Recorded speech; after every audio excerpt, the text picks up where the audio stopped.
Joining us on the phone right now is Erin Lee. Good morning to you, Miss Lee.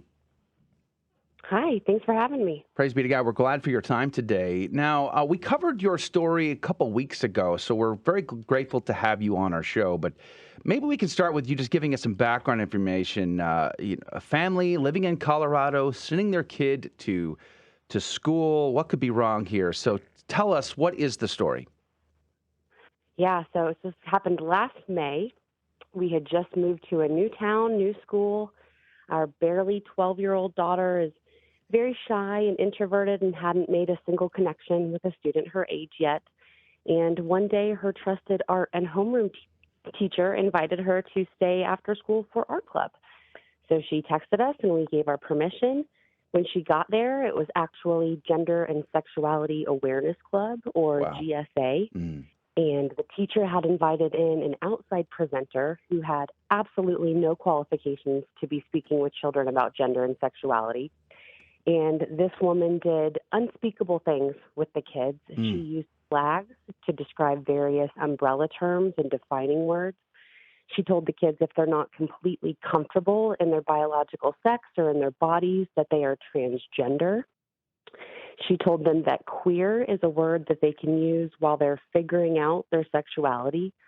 She gave them the genderbread person activity, which is geared towards little kids, and it explicitly asks them who they're sexually attracted to.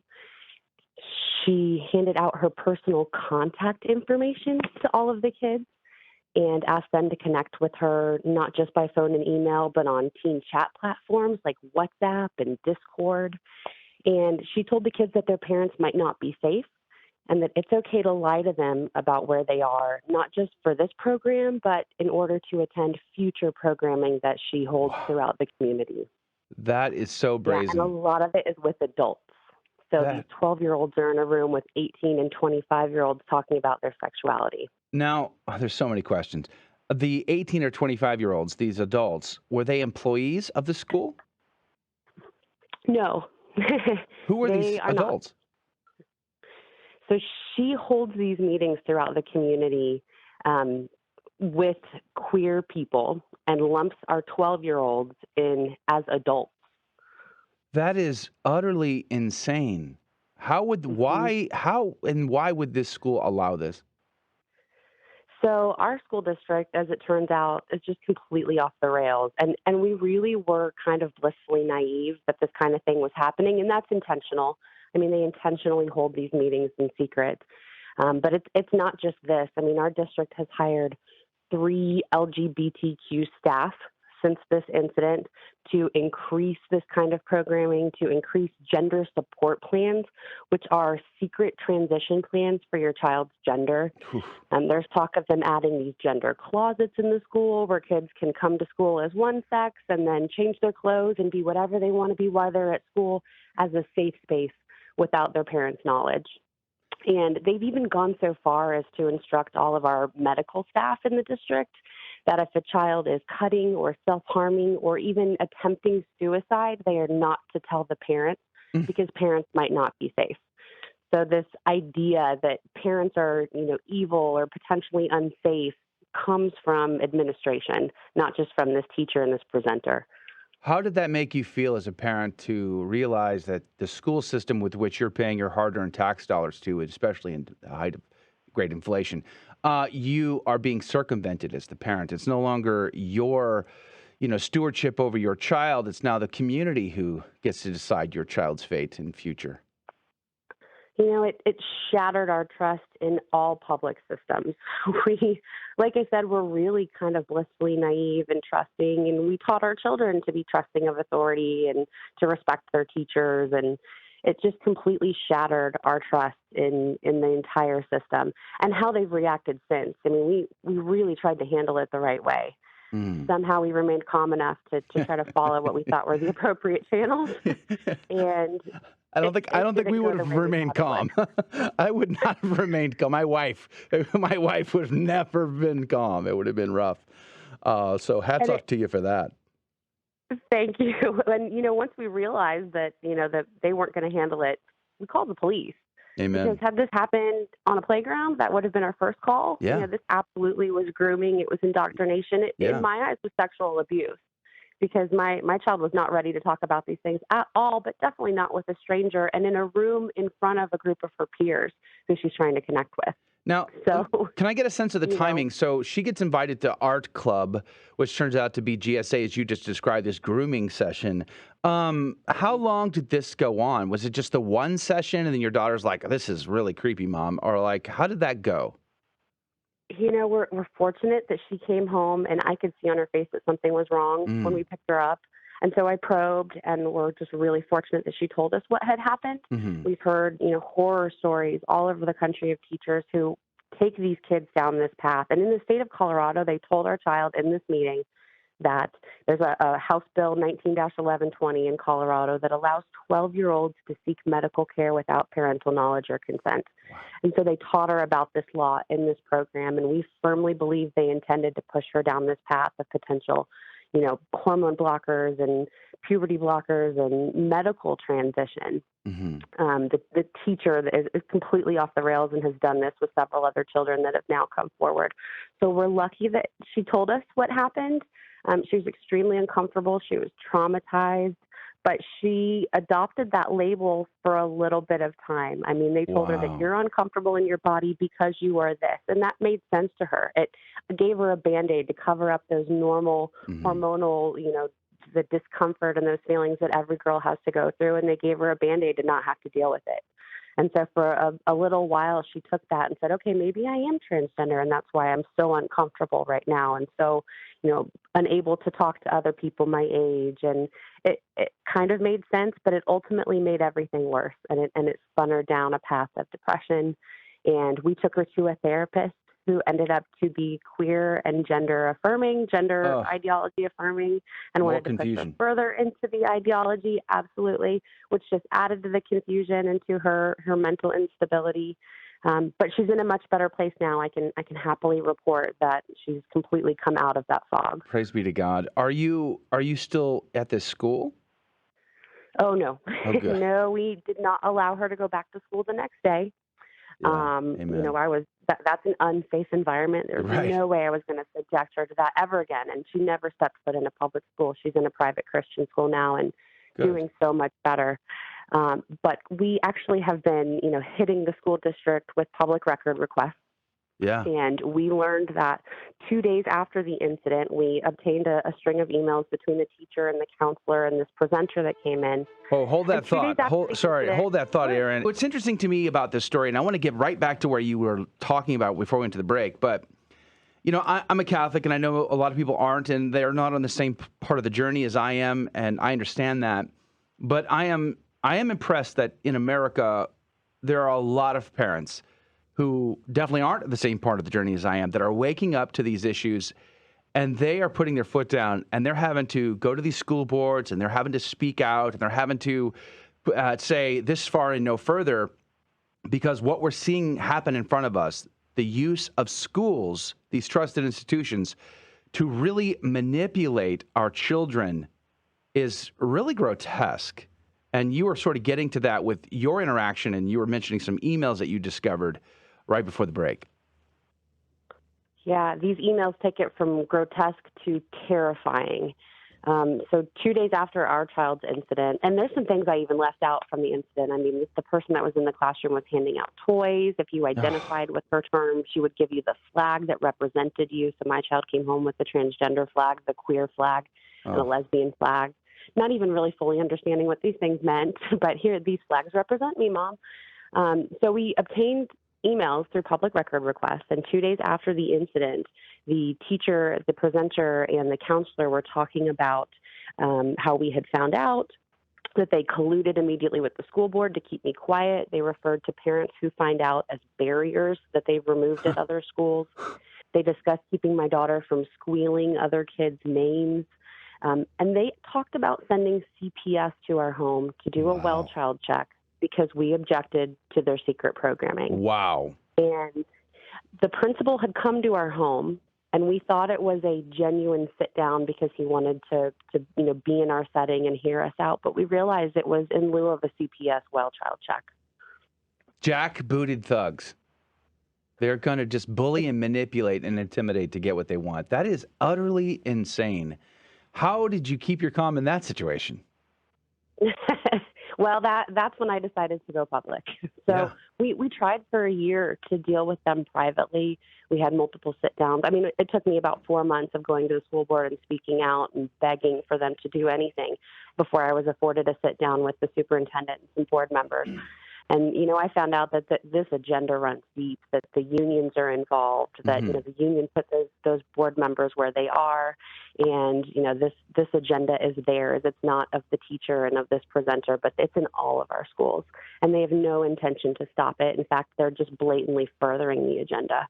So we tried to handle it the right way. And then we realized that, we have to warn other parents because it intentionally happens in secret. They told us that this is a confidential meeting because they have to provide a safe space for children. So essentially a safe space from their family. A safe space that includes stranger adults in the room? How is that a safe space? Do they vet all of those adults? Do they know whether or not those adults are child predators or perverts of some kind, have a background, a criminal history? Probably not. No, definitely not. We learned that there is absolutely no vetting process for extracurricular presenters. There's no background check. There's no content check, and they haven't changed that. Even though we've continually asked for them to put some kind of safeguard in place, they have not changed that process or created a process at all. Yeah, that's absolutely crazy. And, I'm just so surprised by this story. In your experience, was this the first time that you've ever had to do anything like this? And if so, what sort of advice would you give to other parents who are in similar situations now? Because unfortunately, this is not an isolated event. This seems to be happening all over the country. You see all of the response to this, parents going in and demanding parental rights and getting people out of the school system, voting people out. What would you say as advice to a parent in a similar situation? Yeah, we just completely weren't aware. And so the best piece of advice is to take a more active role in your children's education. And that, everyone's situation is different. So that could mean something different for everyone. That could mean just, asking for curriculum ahead of your child attending, actually being in the classroom. I mean, ultimately, if you can afford to remove your children from the public school district, be that through private school or homeschool or a co-op, that is the safest thing you can do for your children. If this happened in a conservative town in northern Colorado near the Wyoming border, then this is happening everywhere. And we continue to see stories coming out. And so so many different districts and schools have players within them that are pushing this kind of ideology. And it's so subtle the way they're peppering it into the curriculum. You hear about social emotional learning, and they're peppering it into the human growth and development curriculum at really young ages. And it's hard to even detect. So my best piece of advice is to get your kids out of these public systems if you can. But otherwise, take a much more active role. Parents have got to speak up. They've got to pay attention and be aware. They've got to speak up to the school boards. Most decisions for school districts happen at the local level. And a lot of people don't even pay attention to the school board elections or to the motions that they're putting through. But not just parents, grandparents, concerned community members. The communities have to take a more active role in the local education system. Was there, along your journey here of trying to talk to people at the school system in hopes of getting some action in the right direction, when you were starting to realize and start to pull back these layers that, oh my, this is very connected, were you thinking, oh, okay, at the next level, I'm going to find rational thinking people? And then, yes. I mean, what was it like to realize, oh my heavens, they're all insane? Everybody's in collusion. We at first believed this is an isolated incident, right? This is a fluke. This is one bad apple teacher who brought in one crazy person. And unfortunately, our daughter was, looped into this isolated incident. And we just continued to peel back the layers. And what we continue to say to ourselves is, to what end? Mm-hmm. When does this stop? When does the chain stop? And what are they trying to get out of our children? And we realize it's a giant concerted effort to strip, children's trust from their parents and to ruin the nuclear family. And we really are a very middle of the road family. We're just, going through life, trying to do the right things. And this was completely an attack on our family, and they weaponized another government institution to try to remove our child from our home. So it continues to shock us, the new, revelations that we continue to discover in this story. And I'm sure they're playing the numbers. I mean, for every Erin Lee and husband who are pushing back, there's probably 7 or 8 who don't. And they just get to have their way with these kids because most parents think school is a drop-off program and set it and forget it Ronco style. And they just let whatever happen because they assume that every teacher has their best interest at heart. And in fact, parents just can't do that anymore. That's right. And I didn't even mention that at the beginning of the program that our child was in, the presenter gave her number 1 rule: what you hear in here, keep in here. That's so diabolical. So they intentionally tell the kids, that's the rule. You don't tell your parents. Your parents might not be safe. What happens in here stays in here. And so many kids don't tell their parents. They follow the rule that these trusted adults have told them, and they rely on that. And I think they were shocked that we found out as much as we have and have exposed it. That is I know there's diabolical. lots of kids out there suffering, and there's lots of parents that just don't know. I wanted to emphasize that point, and I'm glad you brought that up, and that was the circumvention of parental rights and responsibilities here. And so that was one of them. Don't tell your parents. Your parents aren't safe. Talk about young, impressionable minds to now have to go, oh, my parents are the enemy. And college whiz, how destructive is that? But they go on beyond that, don't they? You mentioned, I think, that they try to get them involved in Discords or WhatsApp. Or tell me about the ways in which they try to engage and communicate with your child without you being involved at all. Oh, yeah. Well, in addition to, email and phone number that they gave out without, you don't have to tell your parents that you have my information, they invited them to connect on WhatsApp and Discord and various teen chat platforms where the conversation disappears or where they know parents aren't monitoring. I think we lost her. We might have just dropped Erin. That's we're coming to the end of the segment, but Erin, are you still there? Erin's signal seems to have dropped out. Boy, what a tragic story. Yeah, horrible. I mean, to think that you could have your foundation between you and your child totally undermined by these, quote, trusted institutions, close quote, is just mind-boggling. Parents have got to wake up. I mean, this is why we homeschool, and this is why we fight for homeschooling rights, because ultimately, if we don't, then what will we have left? And I mean, let me tell you, as a homeschooler, I can tell you that the pressure is high. And every time America decides to sign some treaty with the United Nations, who gives over power and authority to these outside forces, like the United Nations, for instance, on who can homeschool and what they can homeschool and how that all works, boy, it makes my skin crawl. Part of the reason why we live in the great state of Texas is so that we have the opportunity to homeschool according to the way we feel instead of how it's being dictated to us. Erin, are you still there? I'm here. We've got about just a minute left. What are your closing thoughts here? What would you say to our listeners?